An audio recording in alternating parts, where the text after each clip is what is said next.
Predstavme si, že dávame pokyny žiakovi.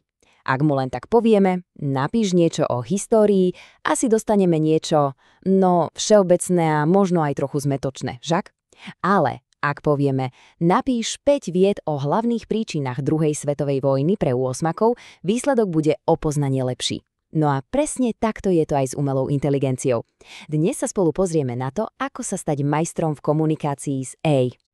Stáva sa vám to, že chcete od AI pomôcť prípravou na hodinu a ona, vráti odpoveď, ktorá je úplne mimo?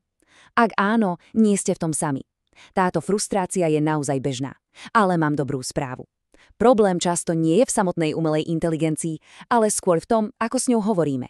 A to, našťastie, vieme ľahko zmeniť. Áno, toto je presne ten moment, kedy si človek povie, tak toto mi teda vôbec nepomôže. Všeobecná otázka ako nápady na dejepis vedie k odpovedi, ktorá je síce technicky pravdivá, ale na prípravu hodiny, priznajme si, úplne nepoužiteľná. Takže zapamätajme si jedno kľúčové pravidlo. Kvalita toho, čo z AI dostaneme, priamo závisí od kvality toho, čo jej povieme. No dobre, takže ako na to? Ako sa pýtať tak, aby nám AI naozaj pomohla? Odpoveďou je niečo, čomu sa hovorí promptové inžinierstvo. Ale nebojte sa toho názvu. Je to oveľa jednoduchšie, ako to znie. Poďme sa na to pozrieť. Zabudnime na nejaké zložité programovanie. Promptové inžinierstvo je hlavne o komunikácii. Predstavme si to tak, že sme režiséri. My dávame pokyny a umelá inteligencia je náš herec. No a čím lepšie pokyny mu dáme, tým lepší výkon dostaneme. Je to vlastne umenie, ako získať presne to, čo potrebujeme. 70%. To je úprimne obrovské číslo. V podstate to znamená, že drvivá väčšina učiteľov, ktorí AI používajú, sa to učí tak povediac za pochodu, metódou pokus-omyl. A presne preto sú zručnosti, o ktorých tu dnes hovoríme, také kľúčové. Nejde totiž len o to, ako používať nejaký nový nástroj, ale o to, ako ho využiť naplno vo svoj prospech. Dobre, ale prečo nám aj niekedy dáva totálne nezmysly? Aby sme sa tomu vedeli vyhnúť, musíme trošku pochopiť, čo sa deje, tak povediac pod kapotou. Takže poďme sa pozrieť na dva najčastejšie problémy. Halucinácie a zahmlievanie. Halucinácie. Znie to dosť strašidelne však, ale v podstate ide len o to, že si AI vymýšľa. Musíme pamätať na to, že AI nie je encyklopédia, ale skôr taký, povedzme, veľmi kreatívny asistent.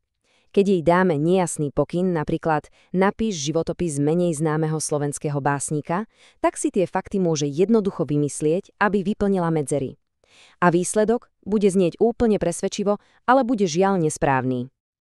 No a zahmlievanie, to je v podstate opak halucinácie. Tu si AI nevymýšľa, ale odpovedá tak strašne všeobecne, že je to vlastne na nič. Keď sa napríklad spýtame, ako zaujať žiakov na hodine matematiky, tak pravdepodobne dostaneme odpoveď v štýle použite interaktívne metódy a vizuálne pomôcky. Čo je síce pravda, ale povedzme si na rovinu, s prípravou na zajtrajšiu hodinu nám to veľmi nepomôže. Dobre, teóriu by sme mali za sebou. Teraz ideme na prax. Poďme si ukázať 5 základných nástrojov z našej novej pomyselnej sady. S týmito technikami dokážeme premeniť AI z takého nepredvídateľného pomocníka na skutočného a spoľahlivého partnera. Takže, tu je našich 5 základných techník. Prvá, dáme AI kontext a rolu. Druhá, budeme jasný a špecifický. Tretia, ukážeme jej príklady. Štvrtá, určíme štruktúru výstupu. A piata, budeme s ňou viesť dialóg a postupne spresňovať. Poďme si ich prejsť pekne jednu po druhej. Toto je mimochodom jedna z absolútne najúčinnejších techník. Keď AI povieme, kým má byť, či už školským psychológom, historikom alebo literárnym kritikom, ona okamžite prispôsobí svoj štýl a tón. Ušetrí to kopec času s úpravou textu a výsledok bude oveľa presnejší pre konkrétne publikum, či už sú to rodičia, žiaci alebo kolegovie. Tu ten rozdiel vidíme úplne jasne. Napíš niečo o fotosyntéze, to je v podstate otvorená pozvánka pre AI, aby začala zahmlievať. Ale ak pridáme konkrétne detaily, dĺžku, pre koho to je určené a na čo presne sa má zamerať, dostaneme presne to, čo potrebujeme. A to je ten obrovský rozdiel medzi nejakou všeobecnou informáciou a reálne použiteľným materiálom na hodinu. Toto je v podstate učenie príkladom. Jednoducho ukážeme umelej inteligencii presne, aký formát chceme a ona bude pokračovať v tom istom štýle. Je to úplne perfektné na rýchle vytváranie kvízov, cvičení typu pravda-nepravda alebo napríklad na generovaní ďalších príkladov na precvičenie gramatiky. Nenechajme AI, aby nám dala len nejaký dlhý, súvislý text. Povedzme jej presne, ako má svoju odpoveď štruktúrovať. Či už chceme odrážky, tabuľku alebo zhrnutie pekne rozdelené do sekcií, ako napríklad hlavná myšlienka, dej a kontext. Presne týmto spôsobom dostaneme informácie v takej forme, v akej ich potrebujeme na prípravu materiálov. No a sme pri poslednej základnej technike, a to je iterácia. To znamená, nepokúšajme sa získať dokonalú odpoveď hneď na prvýkrát. Začnime radšej všeobecnejšou otázkou, aby sme získali nejaké základné informácie. Berieme to ako také prvé kolo brainstormingu. A teraz prichádza tá zábavnejšia časť. Na základe prvej odpovede môžeme pokračovať ďalej. Môžeme spresňovať, zjednodušovať, žiadať príklady. Je to jednoducho konverzácia. AI si pamätá kontext, takže môžeme výsledok postupne doľaďovať, až kým nebudeme 100% spokojní. Dobre, ak sme si osvojili tieto základy, sme pripravení posunúť sa na ďalšiu úroveň. Teraz si ukážeme zo pár techník pre pokročilejších, ktoré otvoria úplne nové a zaujímavé možnosti. Nebudeme sa im teraz venovať úplne do hĺbky, ale je fajn vedieť, čo všetko sa dá. Môžeme napríklad požiadať AI, aby nám ukázala svoj myšlienkový postup. To je skvelé na riešenie zložitých problémov.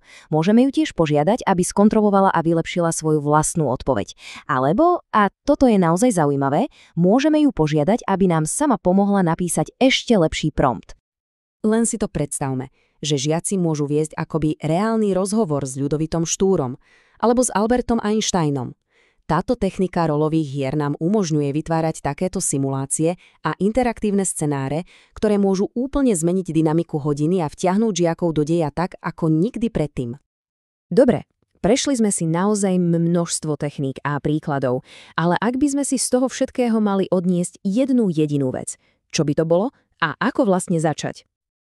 A toto je tá úplne najlepšia správa. Efektívne promptovanie naozaj nie je o programovaní.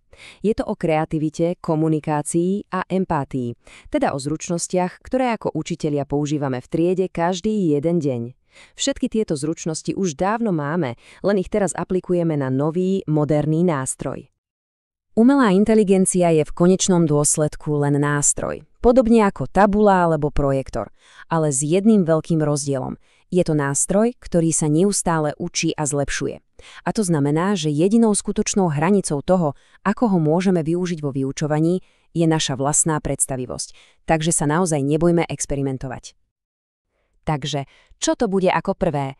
Vytvoríme si pomocou AI kvíz na zajtrajšiu hodinu? Pripravíme si nejaký interaktívny dialog? Alebo si len tak pre zábavu vyskúšame, čo všetko dokáže. Pamätajme, najlepší spôsob, ako sa to naučiť, je jednoducho začať. Tak smelo do toho,